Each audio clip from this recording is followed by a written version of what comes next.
Barbarossa की किस्त number एक बहुत ही ज़बरदस्त थी। ये ज़रूर कुरुलुस उस्मान को रेटिंग के लिहाज से पीछे छोड़ेगी। किस्त के शुरू में उरूज रईस और इसका भाई इलियास अपने बैरी बेड़े पर ताजिर और इनके सामान को एक जजीरे से दूसरे जजीरे पर ले जा रहे होते हैं। रास्ते में जाते हुए बैरी बेड़े के मुहाफिज बड़े बड़े मकनातीस से समंदर के अंदर से लोहे का सामान भी निकालते हैं।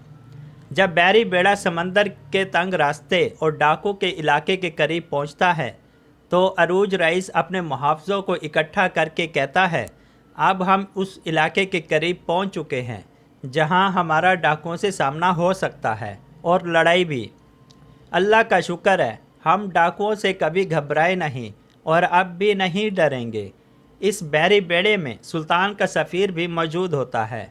उरूज रईस की ये बातें सुनकर बहुत खुश होता है। दूसरी तरफ समंदर का सबसे ख़तरनाक डाकुओं का बेड़ा भी उरूज रईस के बैरी बेड़े की मुखालिफ सिमत से आ रहा होता है। उस डाकू का नाम नीको होता है। नीको को खबर मिल जाती है इस रास्ते से सुल्तान के वज़ीर अल बहर का बैरी बेड़ा इसी रास्ते से आ रहा है। नीको कहता है, ये हो ही नहीं सकता कि हमारा सामना उससे ना हो। नीको अपने सिपाहियों को समंदर के तंग रास्ते पर फैला देता है। डाकुओं के इस बैरी बेड़े में बहुत से मुसलमान कैदी भी मौजूद होते हैं। मुसलमान कैदी जब ये सुनते हैं कि सुल्तान का बैरी बेड़ा इसी रास्ते से आ रहा है और ये डाकू उन पर हमला करेंगे, तो इनमें से एक कैदी दूसरे कैदियों को कहता है, हमें इन्हें बर वक्त इतला दे देनी चाहिए कि ये डाकू उन पर हमला करने वाले हैं। डाकू नीको इनको बातें करते हुए सुन लेता है और इनमें से एक को फ़ौरन तलवार से मार देता है। जिस वक्त उरूज रईस का बैरी बेड़ा इस खारजी तंग रास्ते से गुजरने लगता है, डाकू नीको के फैलाए हुए मुखबिर परिंदों की आवाज़ में नीको को इतला देते हैं। इन परिंदों की आवाज़ सुनकर उरूज रईस भी समझ जाता है कि अब लड़ाई का वक्त करीब आ चुका है। उरूज रईस अपने साथियों को होशियार रहने का हुक्म देता है और कहता है, बैरी बेड़े में तोपों को नस्ब कर दे। दूसरी तरफ डाकू नीको अपने बैरी बेड़े से तोपों से हमला कर देते हैं। उरूज रईस अपने साथियों को जवाबी हमले से रोक देता है। डाकू नीको मुसलसल उरूज रईस के बैरी बेड़े पर तोपों से हमला करता है। जैसे ही दुश्मन का बेड़ा उरूज रईस के बेड़े के करीब आता है, उरूज रईस हमले का हुक्म देता है। इस तरह दुश्मन के बेड़े को काफ़ी नुकसान होता है। इसके बाद डाकू नीको अपने साथियों को उरूज रईस के बेड़े पर कांटा डालने का हुक्म देता है। दुश्मन कांटा डालकर दोनों बेड़ों को साथ मिला देते हैं। फिर दोनों बेड़ों पर लकड़ी के तख्ते डालकर उरूज रईस के बेड़े में दाखिल होकर एक खौफनाक लड़ाई शुरू हो जाती है। इस बैरी बेड़े में सुल्तान का एक वज़ीर भी मौजूद होता है। वज़ीर को शक हो जाता है, ये ज़रूर मेरे किसी करीबी साथी ने गद्दारी की है। ये गद्दार वज़ीर पर हमला कर देते हैं।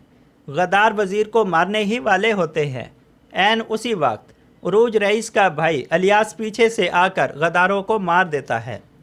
जब डाकू नीको महसूस करता है कि हम जंग हारने वाले हैं, वो अपने बैरी बेड़े में वापस आकर भागने लगता है। उरूज रईस भी रस्सी के ज़रिए दुश्मन के बैरी बेड़े में आ जाता है।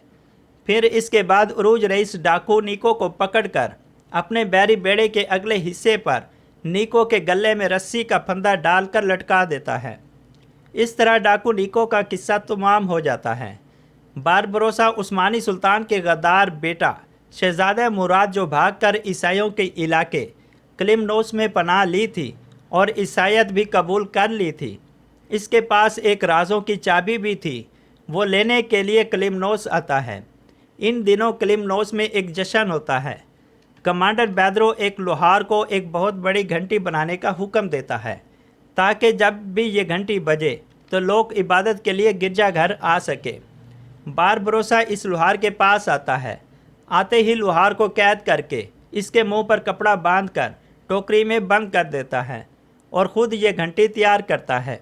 बारबरोसा इस घंटी में बारूद भर देता है ताकि जिस वक्त ये घंटी बजाए तो बारूद से धमाका हो जाए।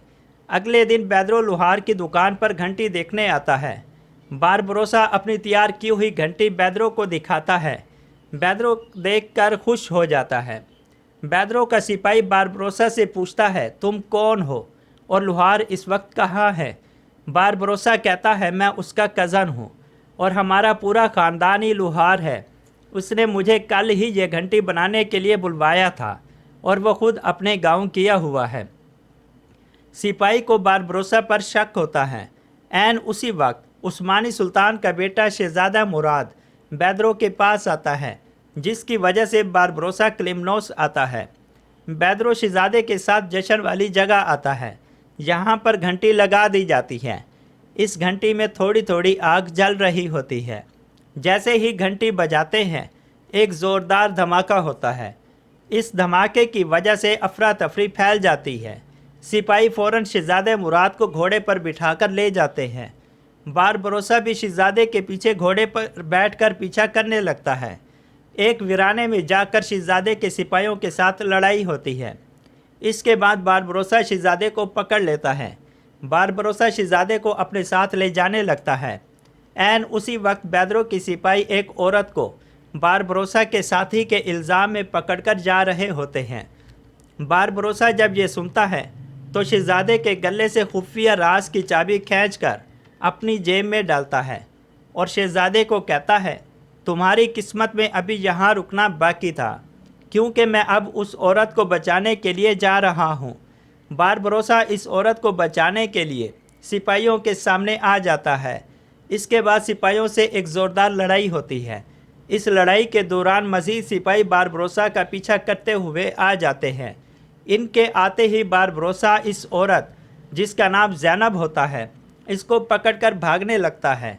सिपाही भी पीछा करते हैं। बारबरोसा भागते हुए पहाड़ के किनारे पर आ जाता है, जिसकी एक तरफ समंदर और दूसरी तरफ बड़ी तादाद में दुश्मन होते हैं। डाकू निको का भाई पुसीडन, जो अपने आप को समंदर का बादशाह कहता है, उसे खबर मिलती है आपके भाई निको को दो भाई अरूज रईस और इलियास ने कत्ल कर दिया है। यह सुनते ही पुसीडन गुस्से से आग बगोला हो जाता है और उसी लम्हे अपनी तलवार से 4 मुसलमानों को कत्ल कर देता है। पुसीडन इन 2 भाइयों के बारे में मालूमात इकट्ठी करता है। जब उसे पता चलता है कि अरूज रईस के 2 भाई इसाक और खिज़र बारबरोसा, जो मैनली में तिजारत करते हैं, पुरसकून ज़िंदगी गुजार रहे हैं, तो पुसीडन फ़ौरन मैनली की तरफ रवाना हो जाता है और कहता है, जिस तरह मैं अपने भाई के कत्ल का दुख बर्दाश्त कर रहा हूँ, अब इसी तरह उरूज भी अपने भाइयों के कत्ल का दुख बर्दाश्त करेगा। नाज़रीन, मुकम्मल Barbarossa drama Urdu dubbing Urdu ज़बान में देखने के लिए हमारी वेबसाइट kurulusaas.com पर विज़िट करें। हमारी वेबसाइट पर जुम्मे के दिन मुकम्मल एपिसोड उर्दू डबिंग उर्दू आवाज़ के साथ अपलोड कर दिया जाता है।